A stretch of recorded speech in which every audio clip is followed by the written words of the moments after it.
పాకిస్తాన్ నుంచినో, బంగ్లాదేశ్ నుంచినో, సిరియా నుంచినో, లెబనాన్ నుంచినో, యెమెన్ నుంచినో, ఇరాక్ నుంచినో, ఇరాన్ నుంచినో ఆ దేశాలలో సంఘర్షణలు జరుగుతున్నాయంటూ పారిపోయి బ్రతుకు తెరువు కోసం వచ్చి, బ్రిటన్లో రక్షణ కోసం వచ్చి, చివరికి అక్కడ తమ మతస్థులు మిగతా వాళ్ళు కలవడం వల్ల వాళ్ళతో కలిసి ఇంటరాక్ట్ అవుతా చివరికి ఆ బ్రిటన్ని షరియా చట్టాల కిందకి తీసుకురావాలన్న పోరాటం మిగించేస్తే దానికి కీర్ స్టార్మర్ ప్రభుత్వం సహకరించేటప్పటికి, Keir Starmer party, Labour Party సహకరించేటప్పుడు కీర్ స్టార్మర్ని ప్రధానమంత్రిగా తీసుకొచ్చినటువంటి ముస్లిం సామాజిక వర్గం డామినేషన్ ఇంపాక్ట్ బ్రిటన్ పౌరులకే బ్రతకడానికి సమస్య అయిపోయింది. బ్రిటన్ పౌరులని చివరికి వెంటాడి వేటాడుతున్నారు. పోలీసులు కూడా బ్రిటన్ పౌరుల మీద కేసులు పెట్టి చొరబాటుదారులకు సమర్థిస్తున్నటువంటి దృశ్యాలకు సాక్ష్యం సివిల్ వార్ తరహా వాతావరణం. ఇదిగో చూడండి, ఇది బ్రిటన్లో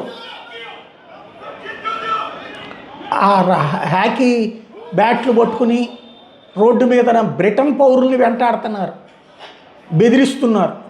ఇది బ్రిటన్లో బ్రిటిష్ వాళ్ళ పరిస్థితి, అవతల వాళ్ళ డామినేషన్. ఇదేదో యుద్ధంలో గెలిచి కాదు, అక్కడున్న ప్రభుత్వం వల్ల జరుగుతుంది.